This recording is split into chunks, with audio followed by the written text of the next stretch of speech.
ইসরায়েলের আয়রন ডোম আজ অচল। আমেরিকার রাডার আজ অন্ধ। মধ্যপ্রাচ্যের আকাশে জ্বলে উঠেছে এক নতুন প্রযুক্তির আগুন, যা দেখে পেন্টাগন থেকে তেল আবিব সবাই ভয়ে কাঁপছে। ইরানের ইসলামিক রেভলিউশনারি গার্ড কোর বা আইআরজিসি ঘোষণা দিল তাদের নতুন মারণাস্ত্রের কথা। আর সেটি সাধারণ কোনো মিসাইল নয়, সেটি হলো স্টেলথ মিসাইল। আইআরজিসির প্রধান মেজর জেনারেল মোহাম্মদ পাকপুর স্পষ্ট ভাষায় জানিয়ে দিলেন, শত্রুর কোনো বহুস্তরীয় প্রতিরক্ষা ব্যবস্থাই আর কাজে আসবে না। ইসরায়েল ভেবেছিল তাদের আকাশ নিরাপদ, কিন্তু ইরান প্রমাণ করতে চলেছে যে তাদের মিসাইলগুলো এখন ভূতের মতো অদৃশ্য হয়ে আঘাত হানতে সক্ষম। 12 দিনের সেই রক্তক্ষয়ী যুদ্ধে আমেরিকা এবং ইসরায়েল ভেবেছিল ইরানকে দমিয়ে দেবে, কিন্তু উল্টো তারাই লেজ গুটিয়ে পালাতে বাধ্য হয়েছে। খোদ আমেরিকা বার্তা পাঠিয়েছে, তোমরা আর মেরো না, আমরাও মারব না। এটি ছিল সুপার পাওয়ার আমেরিকার এক ঐতিহাসিক স্বীকারোক্তি যে ইরানের সাথে যুদ্ধ করার ক্ষমতা তাদের আর নেই। আজকের এই ভিডিওতে আমরা উন্মোচন করব ইরানের সেই গোপন প্রযুক্তির কথা, যা ইসরায়েলের জন্য হয়ে দাঁড়িয়েছে এক জ্বলন্ত অগ্নি পরীক্ষা। আমরা দেখব কিভাবে ইরান যুদ্ধের মোড় ঘুরিয়ে দিয়েছে এবং কেন আমেরিকা আজ তেহরানের সামনে নত জানু। কিন্তু প্রশ্ন হলো, কেন ইরান হঠাৎ করে এই মুহূর্তে স্টেলথ প্রযুক্তি সমৃদ্ধ উন্নত ক্ষেপণাস্ত্র তৈরির ঘোষণা দিল? এটিকে ইসরায়েলের অ্যারো, ডেভিড স্লিং এবং আয়রন ডোমকে ধুলোয় মিশিয়ে দেওয়ার চূড়ান্ত প্রস্তুতি? 12 দিনের যুদ্ধে আসলে কি ঘটেছিল যা বিশ্ব মিডিয়া গোপন রেখেছে? আমেরিকা কেন কাতারের আল উদেইদ ঘাঁটিতে 14টি মিসাইল খাওয়ার পর পিছু হটতে বাধ্য হল? তাদের সেই গোপন বার্তার আসল অর্থ কী ছিল? জেনারেল পাকপুর কেন বলছেন যে শত্রুরা ভেবেছিল কমান্ডারদের হত্যা করলেই ইরান ভেঙে পড়বে? ইরান কিভাবে সে ভুল ধারণা ভেঙে দিয়ে পাল্টা এক বিস্ময়কর সামরিক অভিযান চালালো?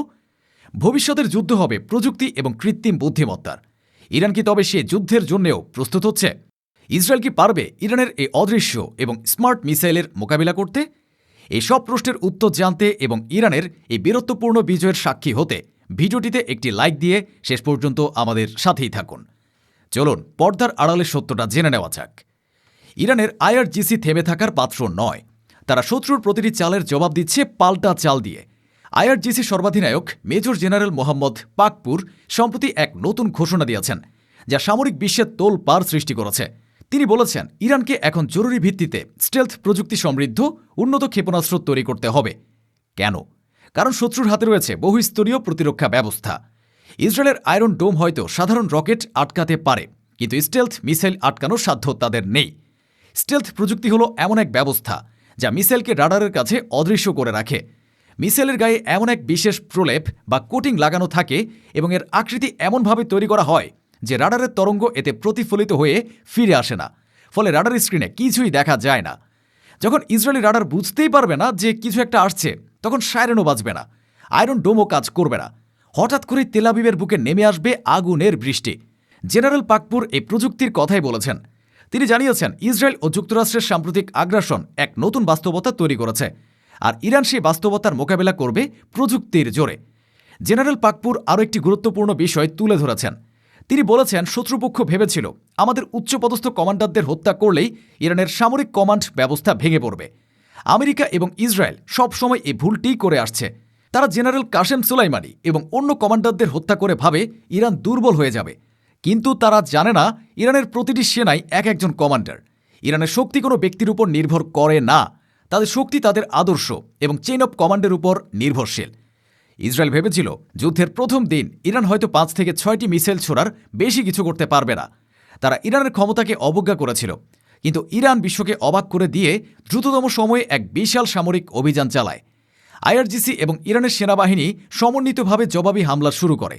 ড্রোন, ব্যালিস্টিক মিসাইল এবং ক্রুজ মিসাইলের এক সম্মিলিত আক্রমণে ইসরায়েল দিশেহারা হয়ে পড়ে। ইরান প্রমাণ করে দেয় তারা শুধু প্রতিরোধের শক্তি নয়, তারা এক আক্রমণাত্মক পরাশক্তি। তাদের মিসাইলগুলো শুধু সংখ্যায় বেশি ছিল না, সেগুলো ছিল নিখুঁত এবং ধ্বংসাত্মক।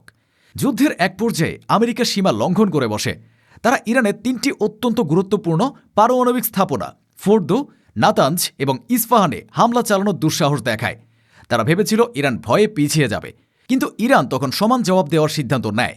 আইআরজিসি প্রধান জানান, যুদ্ধের শেষ পর্যায়ে ইরান মার্কিন আক্রমণের প্রতিটি বোমার বদলা হিসাব করে জবাবি পরিকল্পনা দেয়।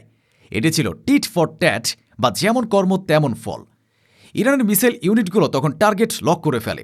তাদের লক্ষ্য ছিল আমেরিকার গর্ব, মধ্যপ্রাচ্যে তাদের সবচেয়ে বড় ঘাঁটি, কাতারের আল উদেদ বিমান ঘাঁটি। রাতের অন্ধকারে আকাশ চিরে ধেয়ে যায় ইরানের 14টি শক্তিশালী ব্যালিস্টিক মিসাইল। এই মিসাইলগুলো আল উদেদ ঘাঁটির রানওয়ে এবং হ্যাঙ্গারগুলোতে আঘাত হানে। আমেরিকার দামি যুদ্ধবিমানগুলো তখন আগুনের গোলায় পরিণত হয়। পেন্টাগন এই খবর গোপন রাখার চেষ্টা করলেও সত্য কখনো চাপা থাকে না। ইরান বুঝিয়ে দেয় তাদের পারমাণবিক স্থাপনায় হাত দিলে আমেরিকার ঘাঁটিও নিরাপদ থাকবে না।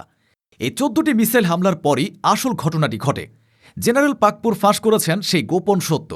তিনি বলেন, এই হামলার পর যুক্তরাষ্ট্র ইরানের কাছে বার্তা পাঠায়, আপনারা যদি আঘাত না করেন আমরাও আর আঘাত করব না। এটি কোনো সাধারণ বার্তা ছিল না, এটি ছিল সুপার পাওয়ার আমেরিকার স্পষ্ট স্বীকারোক্তি যে তাদের আর যুদ্ধ চালিয়ে যাওয়ার অবস্থান নেই। তারা ইরানের মিসাইল বৃষ্টির সামনে টিকতে পারছিল না।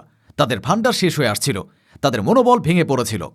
12তম দিনে ইসরায়েল এবং যুক্তরাষ্ট্র উভয় বুঝতে পারে যে তারা এক ডুবন্ত জাহাজে আছে।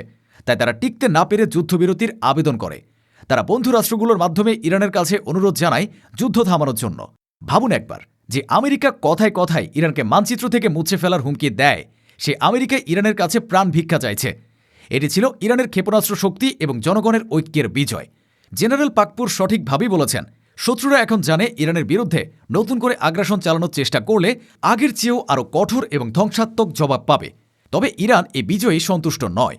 জেনারেল পাকপুর বলেছেন, সামরিক প্রস্তুতি অব্যাহত রাখতে হবে, কারণ শত্রুরাও তাদের দুর্বলতা কাটাতে কাজ করছে। তিনি এ যুদ্ধকে একটি প্রযুক্তি ও কৃত্রিম বুদ্ধিমত্তার যুদ্ধ বলে উল্লেখ করেছেন। আমেরিকা এবং ইউরোপের উন্নত প্রতিরক্ষা প্রযুক্তির মুখোমুখি হয়েছে ইরান। তারা দেখেছে শত্রুরা কিভাবে এআই ব্যবহার করে।